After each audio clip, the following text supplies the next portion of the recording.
Hej, jeg sidder med Benjamin her, og jeg har nogle spørgsmål til Benjamin.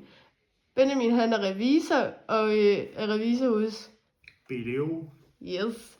Tidligere Vistesen og Lunde hed det. Det er et Ja. lille hus, jeg var ved.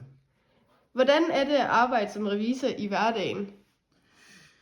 At arbejde som revisor, er det bare mit arbejde, jeg skal fortælle om normale ting, jeg laver på job, eller hvad? Ja.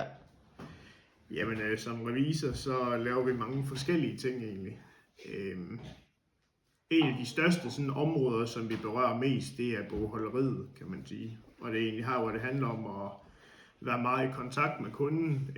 Det kan både være os, der laver bogholderiet for kunden, men det kan være kunden selv, som har brug for hjælp til nogle områder. Så der er vi både, vi snakker tit i telefon med kunden, vi skriver tit mails med kunderne, vi er tit ude ved kunderne.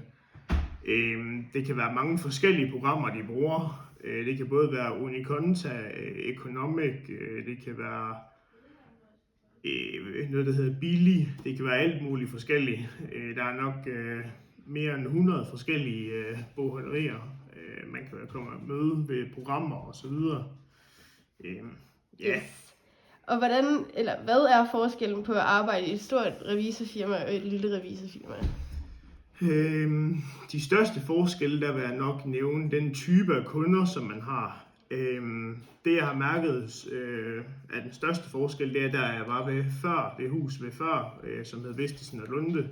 Der havde vi meget færre og små kunder, hvor vi her ved BDO har nogle meget større segmenter af kunder, og det kan man også mærke på de fakturer og sådan noget, man laver de opgaver, man sidder med, der putter man mange flere timer på.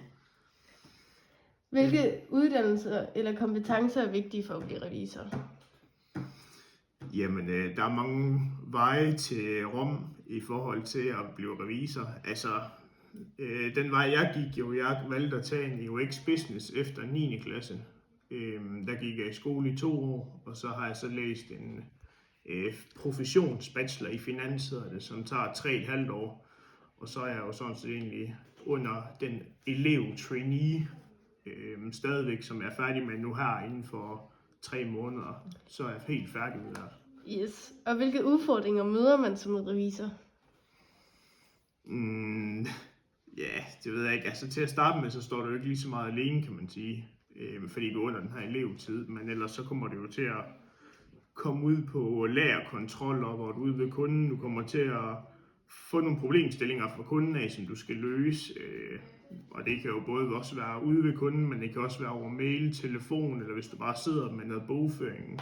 Det kan også være noget regnskabsopstilling. Så det kan egentlig være meget forskelligt. Det er lidt svært at sige noget konkret. Vil du stadig arbejde ved BDO, hvis der ikke går gratis kantine med?